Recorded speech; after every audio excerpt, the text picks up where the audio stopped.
The FBI has collected some of Brian Laundrie's personal items, as you know, from his parents' Northport home, and they're going to need this for DNA matching. You might be wondering, they searched Gabby's van, Brian's Mustang, and the entire Laundrie home. What more do they need?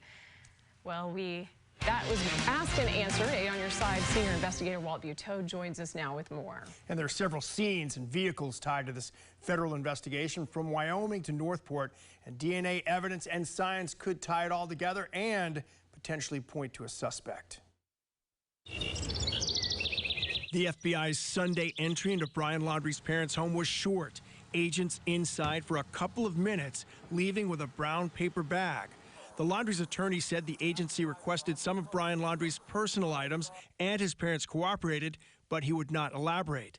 The FBI has not revealed what agents confiscated on Sunday, but according to scientists at Florida International University, home to this forensic DNA profiling facility, investigators do not need a lot due to advancements in testing.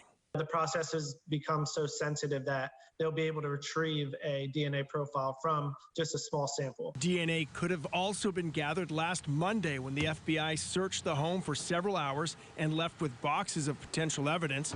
Again, the FBI would not comment on what was retrieved last week. Gabby Petito's van, driven by Laundrie, who slept in the vehicle for several weeks, was also searched according to police documents, and the silver Mustang in the Laundrie's driveway was towed away from the home last week and then returned there a day later. We asked several sources in law enforcement why additional DNA samples might be needed in a criminal case.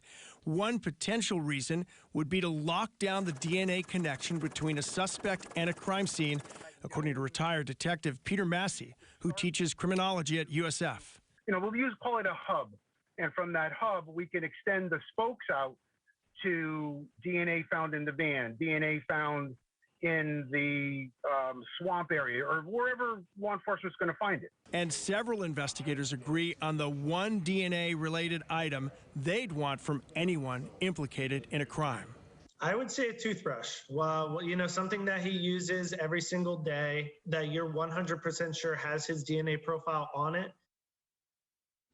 Barnhart said hairbrushes, pillowcases, also blades for shaving would also be in an investigator's list of good DNA sources. Important to note, again, Brian Laundrie remains a person of interest, not a suspect, in the FBI homicide investigation. Now we know the FBI. I mean, they're pros at this sort of thing, sure, gathering a DNA evidence. I mean, but you would have Gabby's DNA, his parents' DNA. I mean, how do they sort through and figure out the differences, you think? Right, great question. So the relatives' DNA, they're sharing some of that, and that could cause some confusion. The best case scenario, according to one expert, would be have known samples from everyone, but that's not always possible.